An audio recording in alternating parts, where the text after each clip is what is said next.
રાજ્યનું આરોગ્ય તંત્ર છે એ લકવાગ્રસ્ત છે. આજે તમે સિવિલ હોસ્પિટલની જે સુવિધાઓ છે એ બાબત જોઈને આપને ખ્યાલ આવી જશે, કેમ કે સિવિલ હોસ્પિટલ આમ તો જોઈએ તો રાજકોટનો હાથ સમાન રાજકોટની જે સિવિલ હોસ્પિટલ છે, ભારતીય જનતા પાર્ટીના શાસકો મોટા મોટા બંગા ફૂકે છે કે અમે આ સાધનો એમાં વસાવેલા છે, આ સાધનો વસાવેલા છે, પણ ખાટલે મોટી ખોટ છે.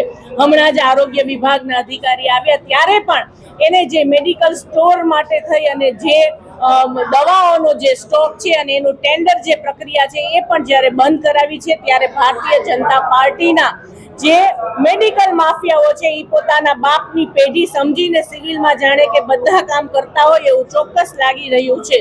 આજે તમે જોશો કે સિવિલ હોસ્પિટલમાં થેલેસેમિયા હોય, ડાયાબિટીસ હોય કે હડકવાની રસી જેવી જીવન રક્ષક દવાઓની પણ અછત છે.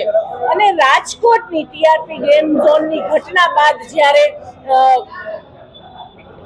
બાદ ફાયર સેફટીના જે સાધનો રાખવામાં આવ્યા છે એમાં પણ કરોડોનો ભ્રષ્ટાચાર છે થયો હોય એવું ચોક્કસ લાગી રહ્યું છે, કેમ કે થોડા દિવસ પહેલા જ જ્યારે અહીંયા આગની ઘટના બની તો આ સાધનો છે એ કંડમ હાલતમાં જોવા મળ્યા હતા. ત્યારે આવા દરેક મુદ્દે અમે સિવિલ સર્જનને સિવિલ હોસ્પિટલના દરેક મુદ્દે આજે રજૂઆત કરવા માટે આવ્યા.